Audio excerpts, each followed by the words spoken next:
बिस्मिल्लाहिर्रहमानिर्रहीम। अस्सलामुअलैकुम दोस्तों, उम्मीद करती हूँ कि आप खैरियत से होंगे। Welcome back my YouTube channel amazing recipe. तो आज बनाने जा रही हूँ बहुत ही मज़ेदार टेस्टी रेसिपी, हाथ की बनी हुई सवैयाँ, जिसको बनाना बेहद आसान है। आपने क्या करना है, वीडियो को आखिर तक वॉच करना है। अगर पसंद आए तो लाइक कीजिएगा और शेयर भी कीजिएगा। चले बढ़ते हैं हम अपनी रेसिपी की तरफ। सबसे पहले कढ़ाई में 2 टेबल स्पून हम घी डालेंगे। अगर आपके पास कुकिंग ऑयल है वो भी डाल सकते हैं। अब इसमें 2 से 3 सब्ज छोटी इलायची ऐड करूंगी और ऑयल को थोड़ा सा गर्म होने देंगे। जब ऑयल गर्म हो जाएगा तो इसमें 2 कप सवैयाँ ऐड कर देंगे।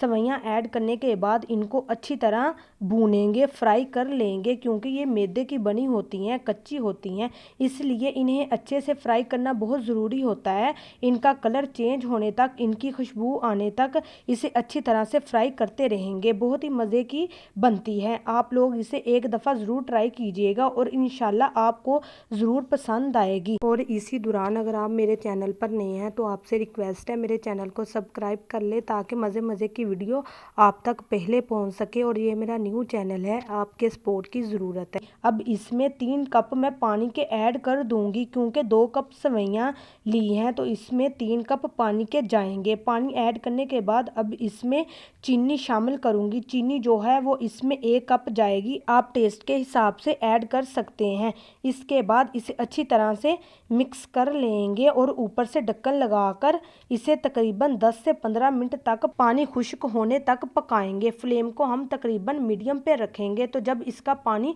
खुश्क हो जाएगा तो एक दफ़ा ढक्कन उठाकर इसे अच्छी तरह से जो पानी थोड़ा बहुता हो वो खुश्क कर लेंगे। ये खाने में जितनी मज़ेदार, बनाने में उतनी ही आसान है। तो आप लोगों ने इसे ज़रूर ट्राई करना है और बताना है कि आपको ये रेसिपी कैसी लगी है। और अब हमने इन्हें 2 से 3 मिनट अच्छे से हिलाकर पानी खुश्क कर लिया है। अब इसे दम पर रख देंगे तकरीबन 4 से 5 मिनट तक। इसे दम पर ज़रूर रखिएगा। 4 से 5 मिनट में ये मुकम्मल तौर पर तैयार हो जाएंगे। तो लीजिए, हमारी बहुत ही मज़ेदार और हाथ की बनी हुई सवैयाँ तैयार है। देखिए कितना इसका एक एक दाना अलग है। आप भी इस तरीके से ज़रूर बनाइएगा और बताइएगा आपको मेरी ये रेसिपी कैसी लगी। तो उम्मीद करती हूँ कि आपको मेरी ये रेसिपी बहुत पसंद आई होगी। अगर पसंद आई है तो लाइक कीजिएगा, शेयर कीजिएगा, चैनल को सब्सक्राइब करना मत भूलिएगा। दीजिए इजाज़त, अगली वीडियो तक। अल्लाह हाफिज़।